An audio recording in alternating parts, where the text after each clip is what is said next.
오늘 함께 보실 말씀은 고린도전서 4장 6절에서 13절까지의 말씀입니다. 신약성경 266페이지쯤에 있습니다. 고린도전서 4장 6절에서 13절까지의 말씀입니다. 제가 봉독해 드리도록 하겠습니다. 형제들아, 내가 너희를 위하여 이 일에 나와 아볼로를 들어서 본을 보였으니 이는 너희로 하여금 기록된 말씀 밖으로 넘어가지 말라 한 것을 우리에게서 배워 서로 대적하여 교만한 마음을 가지지 말게 하려 함이라. 누가 너를 남달리 구별하였느냐? 내게 있는 것 중에 받지 아니한 것이 무엇이냐? 내가 받았은즉 어찌하여 받지 아니한 것 같이 자랑하느냐? 너희가 이미 배부르며 이미 풍성하며 우리 없이도 왕이 되었도다. 우리가 너희와 함께 왕노릇하기 위하여 참으로 너희가 왕이 되기를 원하노라. 내가 생각하건대 하나님이 사도인 우리를 죽이기로 작정된 자 같이 끄트머리에 두셨음에 우리는 세계 곧 천사와 사람에게 구경거리가 되었노라. 우리는 그리스도 때문에 어리석으나 너희는 그리스도 안에서 지혜롭고 우리는 약하나 너희는 강하고 너희는 존귀하나 우리는 비천하여 바로 이 시각까지 우리가 줄이고 목마르며 헐벗고 매맞으며 정처가 없고 또 수고하여 친히 손으로 일을 하며 모욕을 당한 즉 축복하고 박해를 받은 즉 참고 비방을 받은 즉 권면하니 우리가 지금까지 세상에 더러운 것과 만물의 찌꺼기 같이 되었도다. 아멘. 기도하도록 하겠습니다. 은혜가 풍성하신 하나님, 오늘도 이 말씀을 살펴보려고 합니다. 주께서 은혜를 내려주셔서 하나님의 말씀의 뜻을 잘 우리가 분별하고 잘 깨달을 수 있도록 인도하여 주셔서 정말 하나님의 말씀대로 사는 것이 어떤 삶인가를 확인할 수 있는 그런 시간들이 되게 하여 주시옵소서. 예수님의 이름으로 기도드립니다. 아멘. 네, 오늘 본문도 조금 이제 평상시 우리가 고린도전서를 봤던 그 내용보다는 조금 깁니다. 그럼에도 불구하고 이제 그 하나의 내용으로 좀 우리가 살펴볼 만한 내용들이 있어서 오늘 내용을 좀 이렇게 본문을 좀 길게 잡아놨습니다. 그래서 제목은 일단 기록된 말씀 밖으로 넘어가지 말라라고 이렇게 정했습니다. 그래서 일단 그것을 문자적으로 어느 정도는 이해를 해야 되면서 또 어느 정도는 거기에 매이면 안 된다라는 것을 일단 설명을 좀 드릴게요. 그럼 바울이 왜 이렇게 기록된 말씀 밖으로 넘어가지 말라라고 표현했을까에 대한 그 본질적인 의미는 이제 이 본론을 들어가면서 말씀을 드리고, 지금 이 시대에 우리가 이 말씀을 어떻게 이해해야 되느냐라고 했을 때에는 여전히 기록된 말씀이 중요합니다. 그래서 성경 밖으로 넘어가면 안 돼요. 그래서 우리가 오히려 여러 신조들이 많이 있지만 그 중에서도 개혁파 신조, 그리고 조금 더 이제 확대해서 이제 우리가 신앙 고백으로 보통 이제 하는 사도 신조나 이런 것들을 에큐메니칼 신조, 그러니까 최소한 이런 기독교의 본질적인 내용을 담고 있는 그런 신조들과 그 다음에 우리 개혁파 신조들을 받아들이는 이유는 그 신조들은 어디 밖으로 넘어가지 않았다라고 생각하고 있기 때문에 그래요.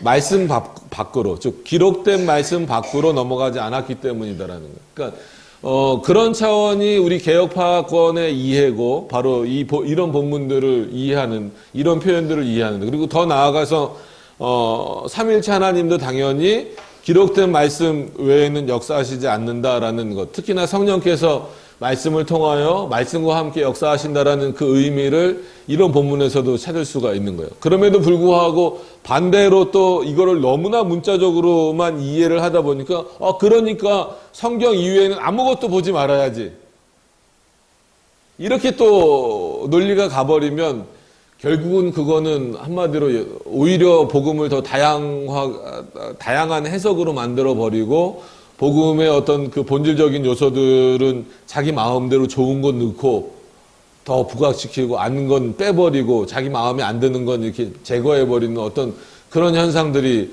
발생이 됩니다. 그래서 그런 부분들을 지금 우리가 이 표현, 기록된 말씀 밖으로 넘어가지 말라, 상당히 우리에게도 중요한 의미입니다.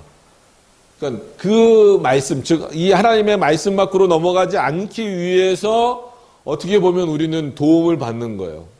그래서 교리가 여러 번 말씀드렸지만 안경과 같은 역할을 하고 이단을 막는 역할을 하고 그 다음에 성경을 바로 해석하게 하는 그런 어떤 역할을 한다라고 말씀드렸던 것처럼 그러기 위해서는 참된 교리가 그만큼 중요하다라고 하는 거예요. 우리의 생각이, 우리의 어떤 행동이, 우리의 언어가, 우리의 사고가 하나님의 말씀 밖으로 넘어가지 않게 붙잡아주는 어떤 또 다른 그런 요소들이 바로 이 교리다라고 하는 거예요. 그래서 교리는 계시적 차원에서 볼 수는 없음에도 불구하고 그 계시를 가장 바르게 드러내는 차원에서 있기 때문에 동등하지는 않는다 할지라도 오히려 어떻게 보면은 그 기록된 계시를 가장 잘 해석하기 위해서는 어떤 교리를 취하느냐가 그만큼 그런 면에서는 어떤 교리를 취하느냐가 더 중요할 수 있습니다. 그러니까 지금 시대에는 이런 차원에서 중요합니다. 그러니까 이런 표현들이.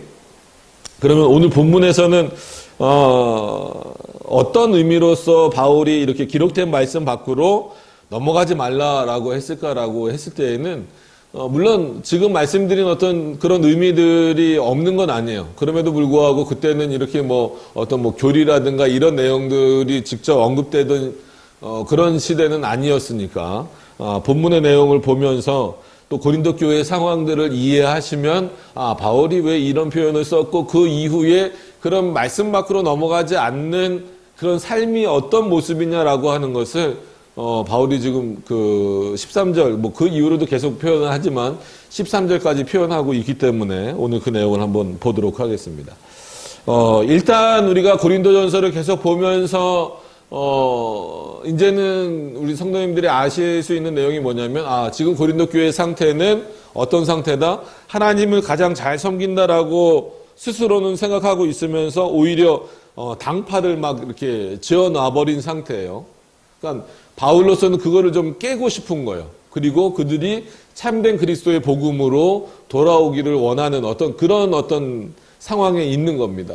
그래서 오늘 본문도 이렇게 나왔어요. 그러니까 지난주에 어떤 그리스도의 일꾼이 무엇이며 또 하나님의 비밀이 말씀이고 그런 말씀을 맡은 자들에게 더 이렇게 그 말씀을 잘 들으면서 하나님의 말씀을 잘 분별하고 판단할 수 있는 그런 어떤 사람들이 되라라고 이렇게 그것이 참 순종이고 충성이다라고 지금 바울이 표현을 한 것에 대해서 이어서 지금 나오는 표현입니다. 그래서 6절부터 보시면 형제들아 내가 너희를 위하여 이 일에 나와 아볼로를 들어서 본을 보였으니 그러니까 물론 여러 다른 인물들도 있었죠. 게바파, 아볼로파, 바울파, 심지어 그리스도파 이렇게까지 나눠지는 어떤 그런 당파를 지어버리는 교회 안에서 그러면 그거를 선생들이 유도했느냐 이거예요. 한마디로 게바나 아볼로나 그리스도를 같이 거기다 넣어버리면 안 되지만 그리스도나 아볼로나 바울이 그거를 요구했느냐 이겁니다. 너희가 정말 아볼로로부터 그리고 바울로부터 하나님의 말씀을 온전하게 들었다라고 한다면 그 교훈을 정말로 제대로 이해했다면 너희가 아볼로파가 될 수 없다라는 거예요. 너희가 바울파가 될 수 없다라는 거예요. 그런 차원에서 너희는 지금 뭐를 범했다? 기록된 말씀 밖으로 넘어가 버렸다라는 거예요. 그런 차원에서 오늘 본문. 정말로 아볼로를 통하여서 아볼로의 설교나 아볼로의 가르침을 통하여서 하나님의 말씀을 너희가 제대로 배웠다면 그리고 나 바울을 통하여서 하나님의 말씀을 그리고 예수 그리스도의 말씀을 제대로 배웠다면 그 말씀에서 요구하지 않는 마치 그리스도의 몸을 찢어놓고 나눠버리는 교회는 한 지체라 그랬잖아요. 그리스도가 머리 되시고 한 지체이기 때문에 여러분 손 발을 찢어놓을 수 있습니까? 그거는 사람으로서의 역할을 감당할 수 없는 거죠. 사람이라고 부르기도 좀 그런 흉측한 모습이 돼버리는 거잖아요. 근데 고린도 교회는 지금 그런 상태예요. 분명히 예수 그리스도를 머리라고 말하면서도 팔은 팔대로 움직이고 다리는 다리대로 움직이고 오른팔은 오른팔대로 왼팔은 왼팔대로 이렇게 움직이는 듯한 지금 모습을 보이고 있다라는 거예요. 그런 모습을 보이고 있는 그 고린도 교회를 향하여서 바울이 뭐라고 말하냐면 나와 바울로, 그러니까 나니까 이제 바울이겠죠. 바울과 아볼로로부터, 그러니까 바울과 아볼로라 그랬다고 뭐 나머지 사람들을 무시했다는 걸로 이해하시면 안 됩니다. 그러니까 그런 어떤 말씀을 가르치는 선생들로부터 제대로 들었다라고 한다면 너희가 말씀에 기록되지 않는 대로 언제 성경에서 당을 지으라고 말했고 한 사람을 따라가라고 말했느냐. 여러분 그건 종교개혁 이후에도 마찬가지예요. 우리가 칼빈주의라고 말하지만 한 사람을 쫓아가지 않는다라고 늘 말하는 이유는 칼빈이 주석에서도 말했고 기독교 강요나 본인 설교집이나 이런 데서도 여러 번 말했던 게 하나님은 한 사람에게 모든 걸 주시지 않는다라는 거예요.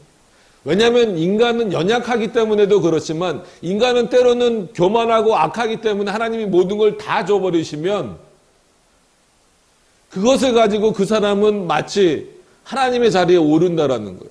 하나님이 골고루 은사들을 나눠주신 이유는 오히려 하나님의 영광을 더 높이 하고 그 영광을 통하여서 주어진 내용들을 감사함으로 받고 사용할 수 있도록 하시기 위하여서 하나님이 한 사람에게 우리가 보기에는 바울에게 어마어마한 것을 주신 것처럼 보이죠.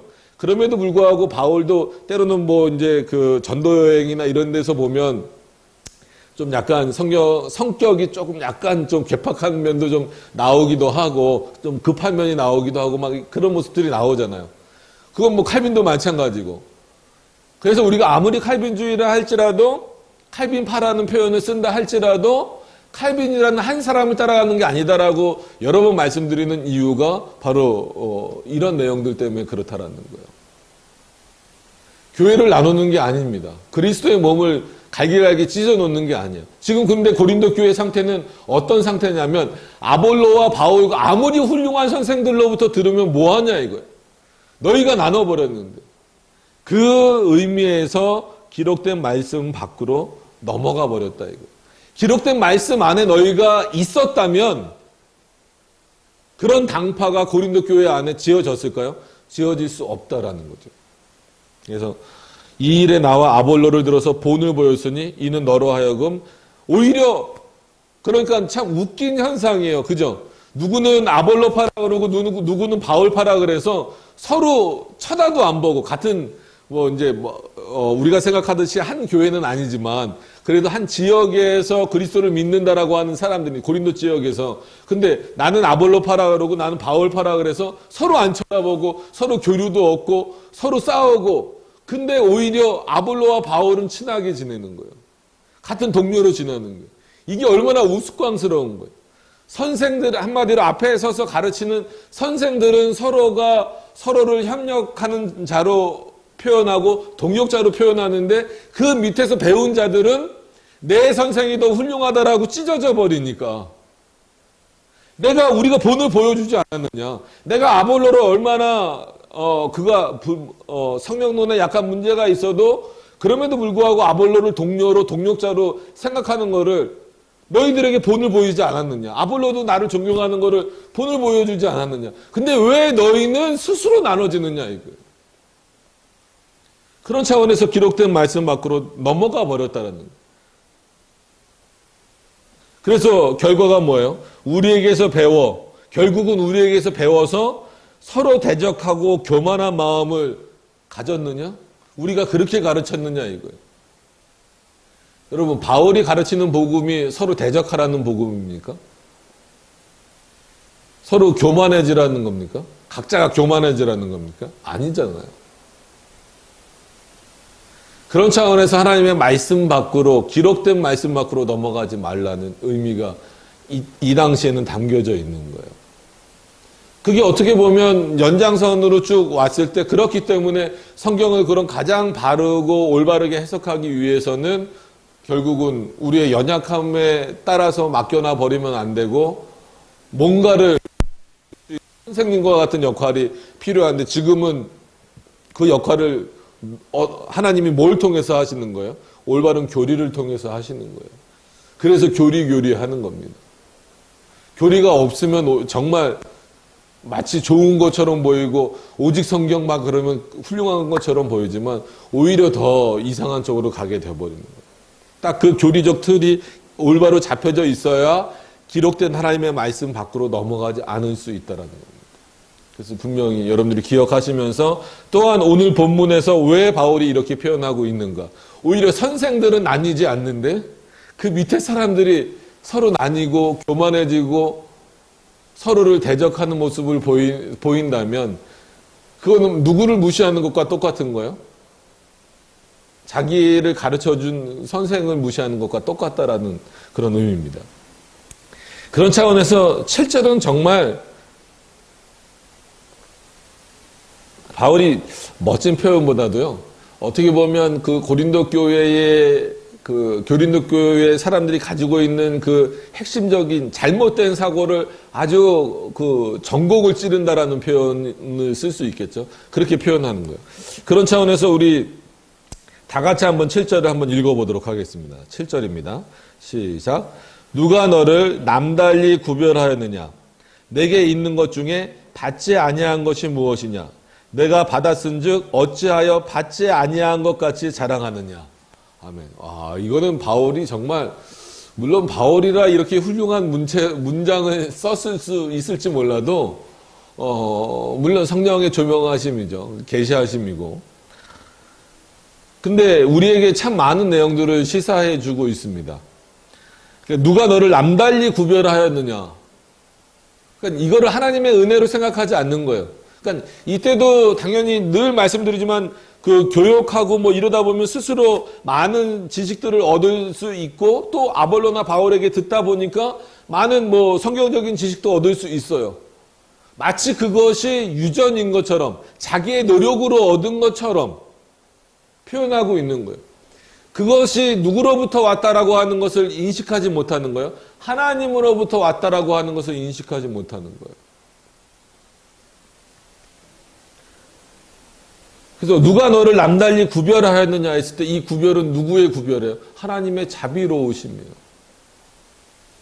하나님의 그 자비로우심에 따라서 우리를 구별하여 주셨음에도 불구하고 우리가 그것을 스스로 부정한다면 그게 지금으로 말하면 자유주의가 되는 거예요. 역사적으로 말하면 뭐 펠라기우스주의나 마치 인간 스스로가 노력해서 많은 것들을 얻을 수 있다. 단지 구원의 문제뿐만 아니고 그 구원의 문제까지 포함해서 내게 있는 것 중에, 즉 우리가 가지고 있는 것 중에 그게 하나님에 대한 지식이든 아니면 세상에 대한 지식이든 내게 있는 것 중에 받지 아니한 것이 무엇이냐. 바울이 이렇게 표현하고 있어요. 여러분, 여기서 우리는 많이 이런 본문을 보면 좀 생각해보면 충돌을 일으킬 수밖에 없어요. 왜냐하면 분명히 내가 공부해서 얻어낸 건데, 내가 공부하고 시험 봐서 뭐 합격한 건데, 내가 밤을 새워가면서 노력한 건데, 뭐 내가 밤을 새워서 뭐 쓴 건데, 이건 내 노력인데, 내 능력인데, 내가 언어를 이 정도 할 수 있어서 한 건데, 아니면 뭐 꼭 그런 거 학문적인 게 아니라 할지라도 외적인 거다 할지라도 뭐 운동이라고 하더라도 뭐 근육을 만들기 위해서도 내가 열심히 시간을 투자해서 운동을 해야 되잖아요. 근데 이 모든 것들이 마치 우리의 노력은 하나도 없는 것처럼 지금 바울은 표현하고 있으면서 내게 있는 것 중에 그게 유무형적인 겁니다. 물질적인 거든 아니면 보여지는 거든 아니든 간에 그 모든 것 중에 받지 아니한 것, 너희들 스스로가 얻은 것이라는 표현이 아니라 받지 아니한 것, 하나님으로부터 받지 아니한 것이 어디 있느냐는 거예요. 열심히 노력해서 번 돈조차도 그거는 너희가 열심히 노력해서 돈을 얻은 것이 아니라 누구로부터 받은 것이다? 하나님으로부터 받은 것이라는 거예요. 하나님의 자비로부터 받은 은혜라는 거예요. 하나님이 너희에게 그런 은혜를 주셨고 그런 능력을 주셨고 그런 자비를 주셨기 때문에 너희가 돈도 벌 수 있었고 공부도 할 수 있었고 재능을 얻을 수도 있었고 심지어 하나님에 대한 지식까지도 얻을 수 있었고 구원에 이를 수 있는 어떤 자비로운 은혜까지 받을 수 있었는데 너희는 왜 안 받았다라고 말하느냐. 그래서 이런 표현과 바울의 그 비슷한 표현들을 생각해 보시면, 아, 바울의 사고가 다메섹 도상에서 예수 그리스도를 만나기 이전과, 그때는 바울도 아마 고린도 교인들을 하고 똑같았을 거예요. 내가 가말리엘 문화생이고 내가 율법학자인데, 근데 이거 내 노력으로 다 공부한 거고 외우고 정말 이 언어들도 내가 다 한 건데 여러 가지 언어에 능통했단 말이에요. 그런데 그 다메섹 도상에서 예수 그리스도를 만난 이후에 이제는 내가 자랑할 것은 예수 그리스도를 아는 지식밖에 없다라고 말할 수밖에 없었던 것은, 그 모든 것이 누구로부터 왔다. 그 노력하는 것조차도 누구로부터 온 거라는 거예요? 하나님으로부터 온 거고, 하나님의 은혜고, 하나님의 자비로우심이라는 거예요.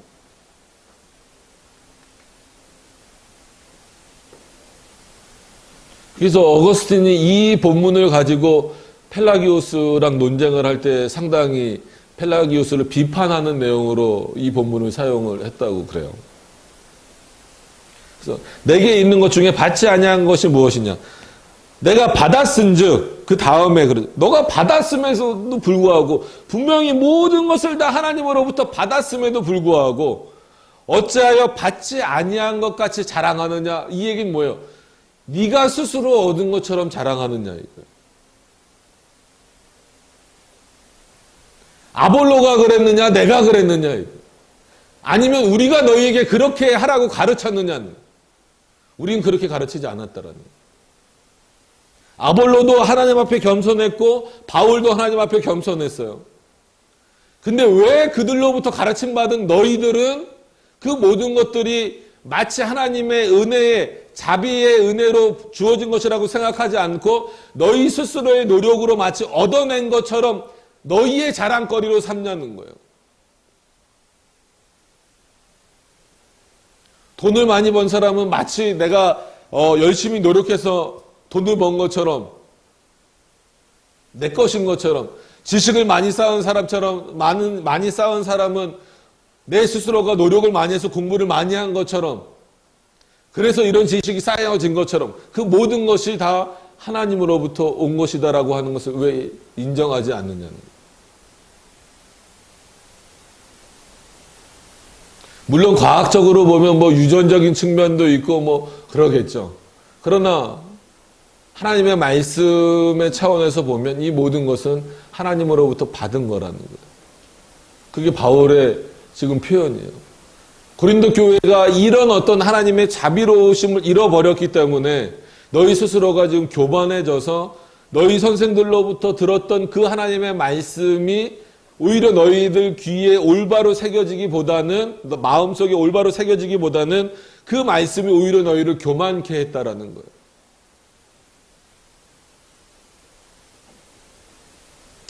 그런 면에서 참 이 이후의 내용은 좀 안타깝습니다. 바울의 표현은 조금 극단적인 표현들을 바울이 계속해서 13절까지 써요.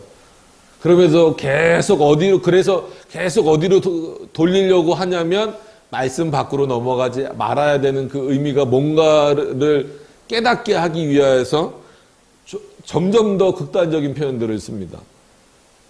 8절을 보시면 이건 좀 노골적으로 약간 좀 어떻게 보면 바울이 좀 비꼬는 듯한 표현이죠. 바울이 이런 표현은 로마서에서 조금 쓰고 그렇게 많이 쓰지는 않는데, 보시면 너희가 이미 배부르며, 그래 너희 이제 스스로 잘났다라고 이제 배부르냐? 그래서 우리가 필요 없냐? 이미 풍성했냐? 우리 없어도 왕이 되었다라는 거예요. 이제 바울도 아볼로도 필요 없느냐? 그럼 결국 너희에게는 하나님은 무슨 의미가 있느냐? 아무것도 하나님으로부터 받은 게 없고 너희 스스로 노력해서 얻었다라고 말하면, 교사도 필요 없고 하나님도 필요 없다면 너희 스스로가 왕이 된 것 아니냐? 이거. 거의 결정타예요, 이거는. 인간 스스로가 교만해지면 이렇게 된다라는 거예요. 스스로 배불렀냐? 이건 단순히 만족하냐 안 하냐 이것이 아니라, 만약에 배부르다면, 너희가 풍성하다면 그 배부르고 풍성함이 뭐 임이라는 표현을 써서 그 완료형처럼 생각하시지만 말고 그건 앞으로도 그 전에도 마찬가지다라는 의미로 이해를 하셔야 돼요. 배부르며 풍성하게 됐다라고 하면 그거는 누구의 은혜라고 생각을 해야 돼요? 하나님의 은혜라고 생각을 해야지. 왜 너희는 너희의 노력으로만 얻었다라고 생각을 하니까 너희 스스로를 어디에 자리에 갖다 놔버리는 거예요? 왕의 자리에 갖다 놔버리지 않는 거예요. 그건 그리스도의 자리를 뺏는 것과 마찬가지고 눈에 보이는 것은 마치 너희의 선생들의 자리를 뺏는 것과 마찬가지다라는 거예요. 너희가 우리 없이도 그렇게 배부를 수 있느냐? 너희가 우리 없이도 그렇게 풍성할 수 있느냐? 왜 바울이 이렇게 표현을 썼을까요?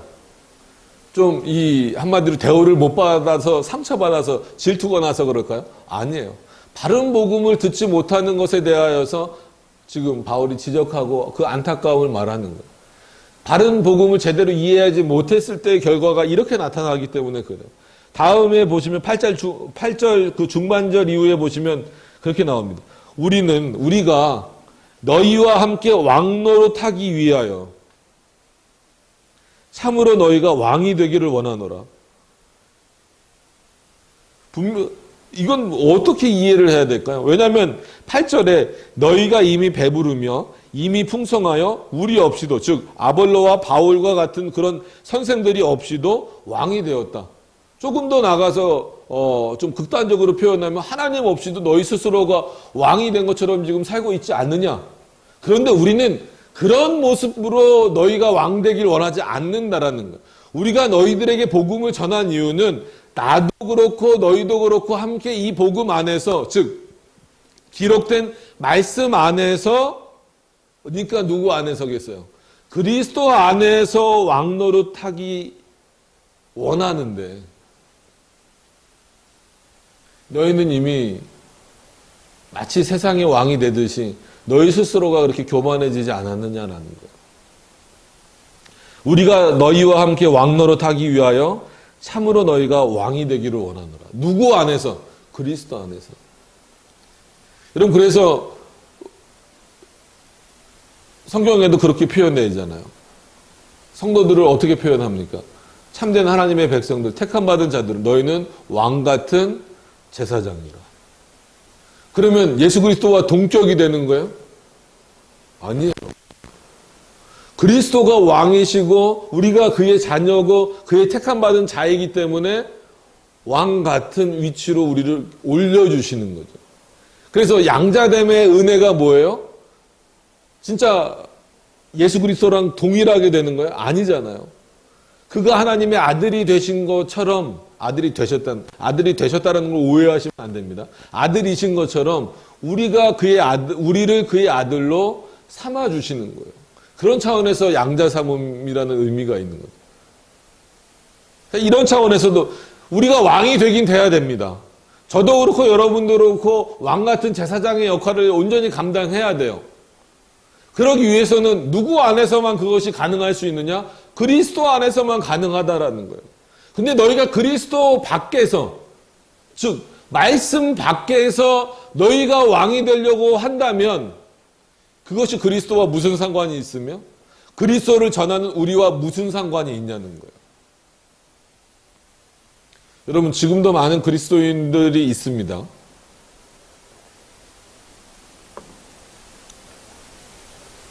많은 복음들이 들려지고 있습니다. 그런 차원에서 우리는 끊임없이 분별해야 되면서도 겸손해야 되는 거예요. 과연 나는 이 기록된 말씀 안에 있는가? 이거를 문자적 안으로만 그래서 서두에 그런 말씀을 드렸던 거예요. 이 당시의 상황에서 기록된 말씀 밖으로 넘어가지 말라는 의미는 설명드렸잖아요. 그러니까는 어떻게 보면 아볼로와 바울이 전한 그 내용 외에 다른 어떤 내용으로 넘어갔기 때문에 너희가 어떻게 됐다? 고린도 교회가 여기 표현대로 서로 대적하며 교만한 마음을 가지게 됐다라는 거예요. 이게 기록된 말씀 밖으로 넘어갔다라는 거예요. 즉 반대로 말하면 아볼로와 바울은 기록된 말씀, 즉 예수 그리스도의 말씀 그리고 하나님의 말씀 밖으로 말씀 외에는 전했어요, 안 전했어요? 안 전했다라는 거예요. 어떤 언어적 유의도 아니면 세상적 지식도 전하지 않았고 오직 그리스도의 말씀만 전했다라는 거예요. 그런데 듣는 너희들은 왜 너희 스스로 그 말씀 밖으로 벗어나서 교만해지고 서로를 대적해졌냐는 거예요. 그 결과물이 하나님으로부터 받은 것이 없다라는 식으로 마치 내 노력으로 다 얻은 것처럼, 그래서 그것이 너희들 스스로의 자랑거리가 돼버리느냐. 그렇게 자랑거리가 돼버리니까 그리스도 안에서 우리가 왕의 역할을 해야 되고, 그리스도 안에 있기 때문에 우리가 왕 같은 제사장이 되는 것이고, 그리스도 안에 있기 때문에 우리가 그리스도의 은혜 안에 풍성하게 거할 수 있는 건데, 마치 우리는 세상에서 배부르고 풍성한 것처럼 너희 스스로가 왕 노릇해버리면 그런 은혜를 주시는 그리스도는 너희에게 무슨 의미가 있느냐는 거죠. 지금 우리에게도 시사하는 바가 큽니다. 우리에게 주어진 모든 것들은 하나님으로부터 온 거예요. 그게 여러분들의 어떤 물질적인 것이 됐든 아니면 보이지 않는 믿음이 됐든. 그런데 과연 얼마만큼 하나님으로부터 왔다라고 어느 정도까지 인정을 하시나요? 이게 세세하게 들어가면 그래도 사람들이 꼭 나오는 질문이 그래도 이거는 내가 한 거죠. 이거는 그래도 우리 부모님으로부터 물려받은 거죠. 그래서 어거스틴이 이 7절을 해석하면서요, 그 유전이나 아니면 이렇게 물려받는 어떤 부모로부터 물려받는 것까지 부정시켜버려요. 부정해요. 예를 들면 부모가 서울대 나왔으니까 이 아이는 그 서울대 나온 부모 밑에서 태어났으니까 이 아이는 기본적으로 머리가 좋을 것이다. 그러니까는 당연히 공부를 잘해서 웬만큼만 노력하면 이 아이도 당연히 서울대 갈 것이다. 그런 경우 많아요. 근데 어거스틴은 그것조차도 부정하는 거예요. 어떤 차원에서 부정이냐면 그 모든 것도 누구의 은혜라는 거예요? 하나님의 은혜라는 거예요. 하나님의 자비하심 없이는 그게 되지 않는다라는 거예요. 마치 세상에서는 그거를 질서처럼 말하고 마치 그냥 자연스러운 어떤 그런 뭐라 그럴까요? 그냥 그런 현상들이라고 말할지 몰라도 그리스도인들은 그렇게 말하면 안 된다라는 거예요. 어떤 의미인지 아시겠어요? 그러니까 이 한 절에서 많은 부분들이 걸려요. 그냥 모든 것이 하나님으로부터 온 것입니다. 이렇게만 하고 넘어가면 많은 분들이 그냥 아멘 하고 할 거예요. 근데 그 자세한 부분들로 들어가서 보면 쉽게 인정을 안 해요. 그래도 이거는 아니죠. 이거는 그래도 부모님으로부터 물려받은 거죠. 그래서 스포츠 얘기를 하더라도 그 해설가들이 늘 하는 얘기가 유전자는 어쩔 수 없죠. 이 물려받은 DNA는 어쩔 수 없죠. 그래서 전 이제 야구 좋아하니까 메이저리그도 그렇고 우리나라 KBO 리그도 그렇고 다는 아니지만 그래도 이렇게 잘하는 선수들 중에 보면 아버지가 선수였던 경우가 많아요. 그러니까 그거를 부정하겠다라는 게 아니에요. 그것조차도 누구의 은혜라는 거예요? 하나님이 주신 거라는 거예요. 우리는 그렇게 인정을 하고 받아들여야 그리스도 안에서 진정한 왕노릇 할 수 있는 자의 모습이다라는 거예요. 우리는 그런 복음을 전했는데, 그런 차원에서 8절에서 우리가 너희와 함께 왕노릇하기 위하여 참으로 너희가 왕이 되기를 원하는데, 너희는 이미 그 그리스도를 배제하고 그 은혜를 주신 하나님을 배제하고 너희 스스로가 배부르다라고 말하며 왕이 되어버리지 않았느냐. 그런 차원에서 너희는 우리만 무시한 게 아니라 너희에게는 하나님도 없다라는 거예요. 이 냉정한 바울의 평가를 여러분들 때로는 무겁게 한번 받아들이면서 살펴보셔야 돼요. 우리 스스로를. 9절로 넘어가서 보시면 내가 생각하건대 하나님이 사도인 우리를 죽이기로 작정된 자 같이 끄트머리에 두셨음에 오죽하면 내가 이 생각에 들겠느냐 이거예요. 바울의 입장에서. 우리는 세계 곧 천사와 사람에게 구경거리가 되었노라. 너희가 그렇게 너희 스스로 왕 노릇 해버리면, 그러니까 그리스도 안에서 왕이 된 것이 아니라 너희 스스로의 노력으로 왕 되었다라고 말하면 우리는 결국은 세상에서 웃음거리가 되어버린다. 바울은 지금 자기가 웃음거리가 된다는 것, 그거 자체 때문에 그게 싫어서 지금 이런 표현을 쓰는 게 아니에요. 고린도 교인들이 뭘 못 깨닫기 때문에, 하나님의 은혜가 뭔지를 모르기 때문에 지금, 그리고 말씀이 무엇인지 모르기 때문에 오히려 이 표현을 더 쓰는 거예요. 그리고 그 다음에 제가 9절에서도 할 얘기가 많지만 10절로 넘어가는 이유는, 여러분 이 10절은 정말 아까 7절에도 썼지만 또 압권인 표현이죠. 자, 우리 10절만 한번 볼까요? 물론 이제 13절까지 이어지지만 일단 10절만 한번 좀 보겠습니다. 10절만. 다 같이 한번 읽습니다. 시작. 우리는 그리스도 때문에 어리석으나 너희는 그리스도 안에서 지혜롭고, 우리는 약하나 너희는 강하고, 너희는 존귀하나 우리는 비천하여. 아멘. 여러분 이게 뭔가 좀 표현이 어떤 표현 같아요?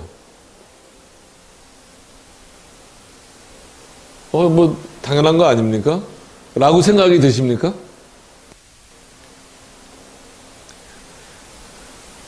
여기서 우리는 그랬으니까 우리는 누구예요? 한마디로 바울을 포함한 아볼로와 같은 교사들이에요. 일명 사도로 불리는 그런 사람들이죠. 너희는 그랬으니까 그 너희는 누구예요?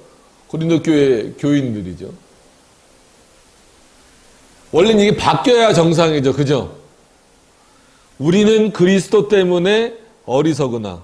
근데 어떤 면에서는 바뀌어야 되고 어떤 면에서는 이게 맞는 말이에요. 그래서 이 바울의 이 표현이 해석하기가 그렇게 쉽지 않아요. 특히나 바울의 글이 이래서 어려운 거예요.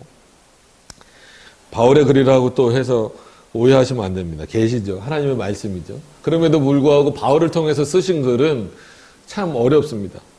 우리는 그리스도 때문에 어리석으나. 왜? 세상의 지식이 아볼로도 그렇고 바울도 그렇고 풍성함에도 불구하고 그리스도의 말씀만을 전하기 위해서 우리는 세상에서는 어떤 자가 됐다? 어리석은 자가 됐다. 그런 차원에서 우리는 그리스도 안에서 어리석다. 근데 너희는 어떠냐? 오히려 그 어리석어 보이는 그리스도의 말씀을 들은 너희는 같이 어리석어야 됨에도 불구하고 너희는 지혜롭다라고 말하지 않느냐. 지혜롭다는 평가를 듣지 않느냐. 세상으로부터. 여러분 많은 그리스도인들이 이 유혹을 벗어나지 못해요. 이게 엄청난 유혹입니다. 가르치는 자들에게 있어서도 마찬가지고, 여러분 늘 말씀드리지만 바울이 자기가 알던 지식을 배설물처럼 버리겠다? 그거는 신앙적 표현이지, 그렇다라고 해서, 그렇게 말했다라고 해서 바울이 알고 있었던 그 세상의 많은 그 지식들이 그 당시에 어떤 인문학적인 지식, 천문학적인 지식, 그 다음에 율법적인 지식, 이 모든, 그리고 철학적인 지식, 이 모든 것들이 없어져요? 기억이 안 나요? 그럴 수 없잖아요. 일부러 그걸 사용하지 않는 거죠. 그래서 여러분 이거를 그냥 문학 작품으로 보는 사람들은요, 여기 안에서 바울이 이 수사학적 내용들을 엄청 뽑아내요. 그래서 여러분 어떤 수사학의 근간을 물론 아리스토텔레스에서도 많이 뽑아내지만 이 바울 서신을 통해서도 인문학으로 접근했을 때에는 수사학적인 표현이 엄청나게 많이 나옵니다. 그럴 정도로 바울은 세상의 지식이 풍성해요. 그럼에도 불구하고 스스로 그리스도를 알기 때문에 내가 이제 더 이상은 그 세상의 지식에 대해서는 어리석은 자가 되겠다. 나는 뭐만 전하겠다? 그리스도의 말씀만 전하겠다. 세상이 나를 어리석게 보고 이 구절에 있는 것처럼 마치 구경거리가 되고 천하게 나를 욕한다 할지라도 나는 그리스도 때문에 어리석은 자가 되겠다라는. 근데 그 말을 듣고 있는 고린도 교회 사람들은 어떠고 싶은 거예요? 그럼에도 불구하고 나는 세상에서 뭔가 지혜롭고 뛰어나 보이는 사람이 되고 싶은 거예요. 여러분, 이 유혹이 엄청나죠. 그러니까 목사가 총회장 되려고 하는 거고.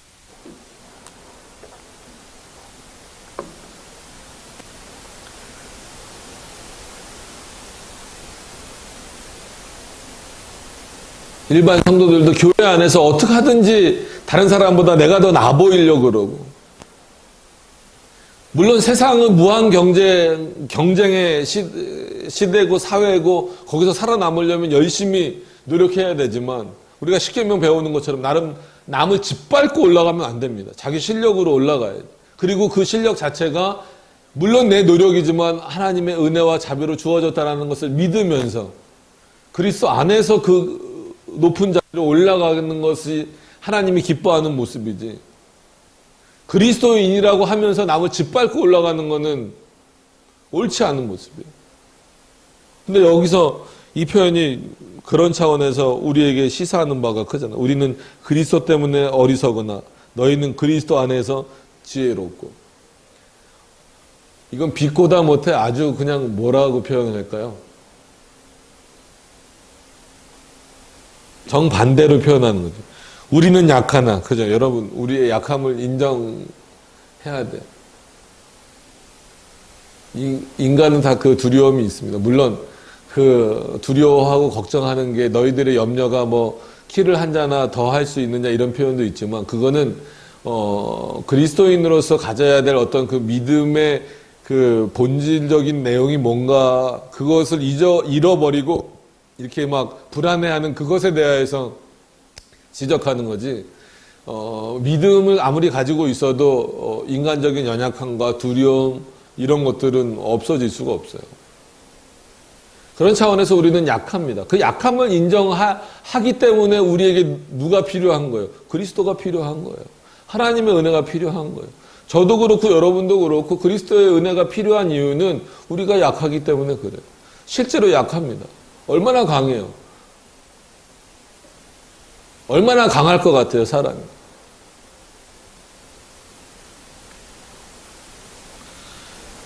우리는 약하나 너희는 강하고, 너희는 존귀하나 우리는 비천하다. 너희가 지금 우리를 그렇게 대하고 있다라는 거예요. 그리고 실제로 그리스도를 안다면 우리와 같이 그리스도 안에서 어리석은 자가 되고, 그리스도 안에서 약한 자가 되고, 그리스도 안에서 비천하게 여김을 받는 자가 되면서, 그러나 그렇기 때문에 그리스도가 우리를 지혜롭게 여겨주시고 강하게 만들어주시고 우리를 존귀하게 여겨주시고. 자, 어떤 의미인지 아시겠어요? 우리가 정말 그리스도 안에 있다면 그리스도 안에 있기 때문에 세상에서 어리석다라고 평가를 받고 세상에서 약하다라고 평가를 받고 세상에서 비천한 모습으로 평가를 받는다 할지라도 그리스도는 우리를 어떻게 여겨주신다라고요? 지혜롭게 여겨주시고 강하게 여겨주시고 존귀하게 높여주신다라는 거예요. 왜 너희 스스로가 강하게 되려고 하고 너희 스스로가 존귀하게 되려고 하고 너희 스스로가 지혜롭게 되려고 하느냐는 거예요. 그럴 수 없는데 오히려 그리스도 안에서 어리석은 게 실제로 지혜로운 건데 그리스도 안에서 약한 게 실제로 강한 건데 그리스도로 인하여서 세상에서 비천하게 되고 욕을 먹는 게 오히려 존귀한 건데 왜 너희는 그것을 포기하고 정말 그냥 세상에서 지혜로운 자가 되려고 하고 강한 자가 되려고 하고 존귀를 너희 스스로가 받으려고 하느냐 이거. 여러분 이거는 그리스도인들이 자신의 삶 속에서 늘 따라오는 거예요. 이것을 지키지 못하는 것 자체도 뭘 넘어가는 거예요? 기록된 말씀 밖으로 내 삶이 지금 넘어가고 있는 거예요. 내 삶이 넘어간다라는 것은 뭐가 이미 넘어가는 거예요? 내 행동이 넘어가는 거겠죠? 그럼 그 행동하기 이전에 뭐가 내 마음이 넘어가 버리는 거예요. 그래서 우리 교회 주제를 늘 말씀드리잖아요. 말씀대로 생각하고 말하고 행동하지. 이게 그렇게 쉬운 게 아니라니까요. 그 말씀 밖으로 벗어나지 않기 위해서 내 안에 악한 본성을 눌러내기 위해서 말씀대로 생각해야 된다라는, 말씀대로 말해야 된다라는, 말씀대로 행동하자라는. 그러지 않으면 우리도 고린도 교회 교인들처럼 하나님의 말씀을 아무리 들어도, 바른 말씀을 아무리 들어도 내 스스로가 노력해서 얻은 것처럼, 그래서 내 공로로 돌려버린다라는 거예요. 반복해서 말씀드리지만 펠라기우스가 그걸 주장하고 있는 겁니다. 펠라기우스라는 사람이. 어거스틴은 그거를 부정하는 거고, 아니다. 아무리 하나님께서 인간에게 의지의 자유를 주셨다 할지라도, 인간이 노력해서 얻은 것이라 할지라도 하나님이 허락하시지 않으면 그것은 너희가 얻을 수 없다라는 거예요. 그럼 성경에 나오잖아요. 포수가 총을 쏜들 참새가 무조건 떨어지느냐? 하나님이 허락하시지 않으면 안 된다. 물건 사고 파는 거, 여러분 슈퍼 가서 아니면 편의점 가서 내가 먹고 싶은 거 아니면 내가 필요한 거 뭐 사고 파는 거, 그것도 성경에서 뭐라 그랬어요? 하나님의 허락 없이는 되지 않는다라는 거예요. 여러분 이 세상에서 하나님 허락 없이 될 수 있는 건 아무것도 없어요. 그럼에도 불구하고 그리스도인이라고 말하는 사람들조차도 하나님으로부터 받았다라고 하는 것에 대해서 인정하지 못하는 부분이 있다니까요. 그것에 대해서 바울이 지금 어떻게 보면 비꼬는 것처럼 보이지만, 이런 표현이 그런 어떤 아까 말씀드렸던 인문학에서는 그런 표현으로 이제 나오는 거예요. 그러니까 이 문장을 이해를 못하면 이게 지금 고린도 교회 교인들을 칭찬하는 거야, 아니면 비판하는 거야. 이거는 어떻게 보면 직접적으로 너희는 잘못했어 라는 것보다 더 비판적인 내용이에요. 그죠? 11절에 보세요. 바로 이 시각까지, 그러니까 지금까지도, 지금 이 말을 듣고 있는 이 순간까지도 우리가 줄이고 목마르며 헐벗고 매맞으며 정처가 없다. 지금 우리 상황이 그렇다는 거예요. 또 수고하여 친히 손으로 일을 하며 모욕을 당한 즉, 아무리 열심히 우리가 일을 해도 모욕을 당한다. 여기서 그래서 모욕이란 단어를 찾아보면 어느 정도냐면, 이거는 모욕이니까 말로 하는 거잖아요. 보통 모욕은 말로 누구를 이렇게 욕되게 하는 건데, 어느 정도 수준이냐면 마치 날카로운 칼로 베는 듯한 그런 어떤 모욕감이라는 거예요. 지금 이거를 이방인들이 아니라 바울이 누구로부터 느끼고 있다라는 거예요? 고린도 교인들로부터 느끼고 있다는 거예요. 너희들이 지금 그 정도로 그리스도의 말씀으로부터 멀어져 있다라는 거죠. 즉 기록된 말씀 밖으로 넘어가 버렸기 때문에 오늘도 나는 이 시각까지 줄이고 목마르고 헐벗고 매맞고 정처 없고 모욕을 당한 즉, 당하고 있다라는 거예요. 여기서 좀 원래 딱 한번 끊어야 되는데 끊어지질 않았어요. 우리 한글 성경이, 뭐 한글판도 마찬가지입니다. 그건. 그럼에도 불구하고 축복하고 박해를 받은 즉 참고. 바울은 어떻다라는 거예요? 바울과 아볼로와 같은 사람들은 너희가 아무리 우리가 지금 헐벗은 자처럼 여기고 매맞는 자처럼 여기고 정말 모욕을 당해도 우리는 너희를 축복한다라는 거예요. 그리고 그 모욕을 참겠다라는 거예요. 그래서 고린도전서를 설교하면서 여러분들에게 늘 말씀드렸던 것처럼 한편으로는 굉장히 고린도 교회를 뭐 나중에 직접적으로 비판을 하지만 이렇게 좀 비꼬면서 비판을 하기도 하면서도, 그럼에도 불구하고 그 비판은 그 고린도 교인들을 돌이키기 위한 방식. 내가 지금 너희들에게 칼로 베이는 듯한 모욕을 당한다 할지라도 내가 참겠다 이거예요. 왜? 그리스도가 우리를 그렇게 참아주셨으니까. 여러분, 예수님이 십자가에 달리셨다라고 하는 그 고통이 얼마나 클까는 이럴 때 생각하는 거예요. 예수 그리스도가 우리를 참아주셨던 것처럼 그 십자가에 달리시는 그 모욕과 고통, 여러분 침뱉음도 당하시고 한마디로 좀 표현이 그렇지만 뭐 싸대기도 맞으시고 그렇잖아요. 여러분 따귀를 맞는다라는 것은요, 이거는 거의 인격 모독에 가까운 거예요. 그래서 뭐 예를 들어서 뭐 요즘에는 이제 체벌이 없지만 예전에 체벌이 있을 때 허벅지나 뭐 엉덩이나 이런 거를 맞을 때는 그냥 아프긴 아파도 기분은 별로 안 나쁜데, 따귀를 때리는 선생님이나 머리를 때리는 선생님은 한 대를 맞더라도 기분이 나쁜 거예요. 왜? 지금도 마찬가지예요. 사람들 머리 함부로 안 건들잖아요. 그죠? 애라도 머리 함부로 건들면 안 됩니다. 우리나라도 이제 뭐 약간 좀 미국처럼, 미국은 아이 머리 이렇게 함부로 흔들었다가는 경찰서에 잡혀가잖아요.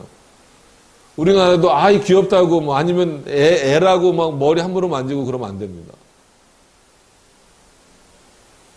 근데 그런 조롱을 당하셨단 말이에요.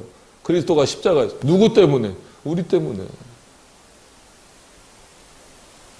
여러분, 그럼 우리는 그리스도 앞에서 겸손할 것밖에 없죠. 그런 모욕을 그리스도가 참으셨기 때문에 우리도 참는다 이거예요. 그리스도도 참으셨는데 우리도 참아야지.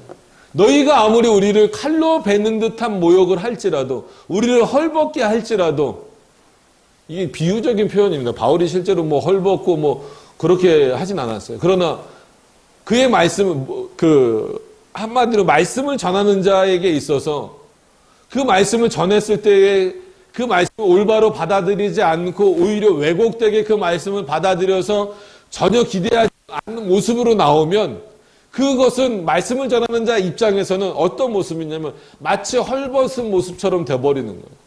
모욕을 당한 것처럼 돼버리는 거예요. 그럼에도 불구하고 참겠다라는 거예요. 왜냐하면 예수 그리스도가 그렇게 말씀을 전하셨음에도 불구하고 십자가에 돌아가실 때 누가 그 곁에 있었어요? 아무도 없잖아요.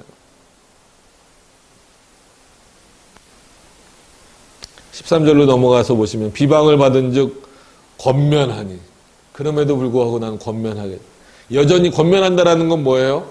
여전히 그리스도의 말씀으로 너희들에게 올바른 복음을 전하겠다. 다시 한 번 더 권면한다. 그 당짓는 모습에서, 말씀을 넘어가는 모습에서 돌이켜라라는 거예요. 여러분, 이 바울의 심정을 좀 이해하셨으면 좋겠어요. 어떻게 보면 이게 곧 하나님의 마음이겠죠. 고린도 교회를 바라보시는, 그죠? 그리스도의 마음이고 성령 하나님의 마음이고, 비방을 받은 즉 권면하니. 비방을 받는데 권면할 사람이 누가 있어요? 비방을 하면 더 열받아서 평상시 바울 같으면 그래? 그럼 너희는 필요 없어. 난 딴 데 가서 전할 거야. 아마 그랬을지도 몰라요. 근데 바울이 그래, 난 그 비방을 들으면서도 너희에게 권면하겠다. 올바른 것이 무엇인지 여전히 그냥 그 비방을 들으면서 전하겠다. 이거. 어떤 면에서는 하나님이 바울에게 누구를 사랑하는 마음을 주신 거예요? 고린도 교인들을 사랑하는 마음을 주신 거예요. 자기를 비방하는 자까지도 껴안을 수 있는, 모욕하는 자까지도 껴안을 수 있는 그런 마음을 하나님이 바울에게 주신 거라고 봐요. 그러니까 권면하고 참고 기다리고 오히려 축복하죠. 그래서 이거는 지극히 개인적인 거지만 이런 목사가 됐으면 좋겠다라고 제 스스로도 기도합니다. 솔직히 만약에 저도 만약에 누가 저를 비방한다, 저를 모욕한다, 기분 좋겠어요? 싫죠. 당연히 싫을 거예요. 그럼에도 불구하고 그걸 참을 수 있을까? 바울은 지금 참겠다 그랬잖아요. 참고 올바르게 권면하겠다. 그런 차원에서 여러분 바울의 이런 부분들을 좀 본받을 필요가 있죠. 그러면서도 이런 바울의 모습까지도 결국은 누가 허락하신 거예요? 하나님의 자비로 허락하신 거예요. 하나님의 은혜가 아니면 안 되는 거예요. 여러분 그런 마음을 달라고 간구하세요. 그런 마음을 여러분 가지셔야 됩니다. 그게 말씀 밖으로 넘어가지 않는 그리스도인들의 모습이에요. 권면하니 우리가 지금까지 세상의 더러운 것과 만물의 찌꺼기 같이 되었도다. 아무리 그렇게 됐다 할지라도 그래, 세상에서는 더러운 것처럼 보이고 만물의 찌꺼기처럼 되었다 할지라도 끊임없이 우리는 너희들에게 뭐 하겠다? 권면하겠다. 여러분, 바울이 돌아섰으면 하나님이 누굴 또 보내셨겠죠? 그리스도가 누굴 또 보내셨겠죠? 라고 표현할 수는 있어요. 물론 하나님이 그러실 수도 있겠죠. 그럼에도 불구하고 여러분, 바울이 돌아섰다면 고린도 교회는 희망이 없는 겁니다. 오히려 바울에게 어떤 마음을 주신 거예요? 이렇게 진짜 아까 우리가 잠깐 넘어갔었던 이게 중요하지 않아서 넘어간 게 아니었습니다. 9절 내용처럼 내가 생각하건대 하나님이 사도인 우리를 죽이기로 작정된 자 같이 끄트머리에, 즉 끝까지 몰아놓으셨는데도 불구하고, 그래서 세상의 구경거리가 되게 하셨음에도 불구하고 바울에게 어떤 마음을 계속 주시는 거예요? 고린도 교회를 사랑하는 마음을 주시는 거예요. 하나님이 그 마음을 주시니까 진짜 그 끄트머리까지 내몰렸음에도 불구하고 여전히 고린도 교회를 향하여서 참고 인내하고 권면하고 끝까지 축복하는 거예요. 그래서 여기서 바울만 높이면 안 돼요. 이런 바울의 모습을 당연히 본받으면서 이런 모습이 바로 말씀 밖으로 넘어가지 않는 자의 모습이면서 동시에 이런 바울의 모습조차도 누가 만들어 가시는 거다? 하나님이 만들어 가시는 거다.